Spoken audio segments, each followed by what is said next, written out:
even though I've done a lot, I think I'm still like trying to find, and maybe there actually, in my case, I feel that maybe there isn't one thing. Maybe the curiosity thing is actually the thing. It's just this thing that limitless curiosity in different things and deep diving into them, that actually might be the kind of overarching theme of what I do. But definitely what I know and what I enjoy is working with people, leading people, helping people achieve their goals, their best in projects, and really just pushing myself forward with everything that I do. And it's kind of, I've never been, I'm really bad at doing the same thing twice or three times. It's like once I've done it once, I want to teach someone else to do it and then move forward to the next one.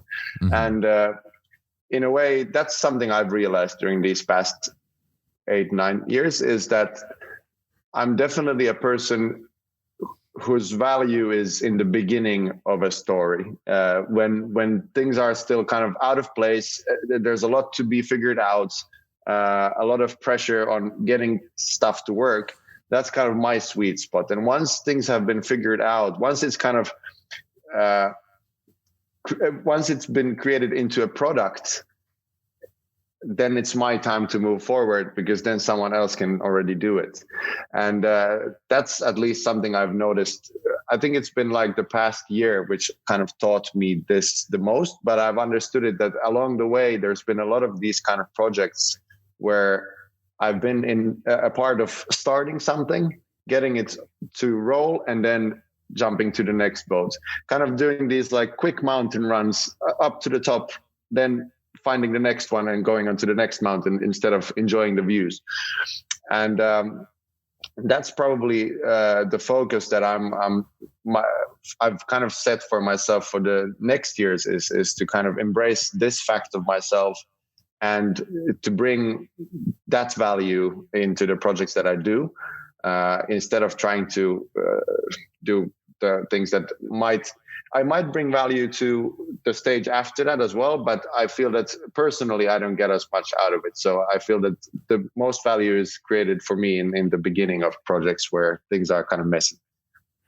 Yeah, it's a very interesting thing, because so one of the things that this book focuses on is core values and understanding core values in the context of relationships, but that same core value applies to every aspect of your life. And the one that you identified most clearly right now, and usually we don't have that many, right? There's usually 4 to 5 core values that kind of drive a person. The one that you described was curiosity. And from that one single core value, I can see a lot, like you have used photography, cinematography, directing as a medium for this curiosity. Yeah. But given that this is your core value and this is what drives you, it's very easy to say, similar to how you just did, is I would venture to kind of guess that music videos probably don't really do it for you anymore. No. Yeah. I did a deep dive. I did 56 of them in 1 year. That's intense. And then after that, I decided not to do anymore. So it's definitely the case, yeah. And the way that you described kind of this core value is what I would say aligns best with a serial entrepreneur. Like you are, like directing has been your thing up until this point, and commercial photography and each of these different pieces. But I would guarantee that even the commercial photography aspects, going and doing shoots and going and doing fashion, regardless of the money that's attached to them, there can't be the same level of enjoyment for you that you had previously. No, yeah, definitely. And I've kind of started to notice that part of me rising from somewhere inside. Is this like I'm really interested in venturing out into other mediums as well, and the cores that I want to work in, because I understand the world so well. But there's a lot of other things that I'm kind of interested to get into and to study more. So yeah, definitely, I think you read me like a book. No. Well, it's funny because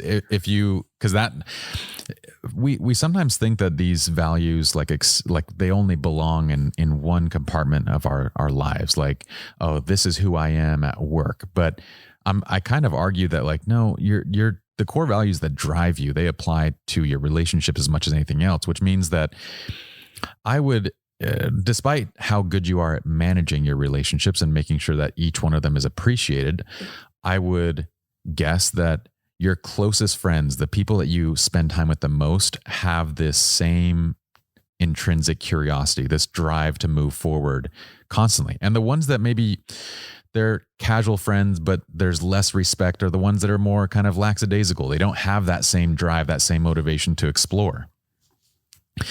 Yeah, definitely. Like, again, you described my situation really well. So I have a really tight core group of friends and like business partners that I work with, and they all share the same kind of, maybe core value is the word. Yeah, they share the same core value, and that's kind of what keeps us sitting on the same train and managing to keep up with each other, because we all kind of share the same thing. And then in my life, it's kind of that core group is pretty much what I have. I might have those other friends there and here, but like that core group is everything. Like that those are the people that we really just intensely do everything with, and that's how it goes.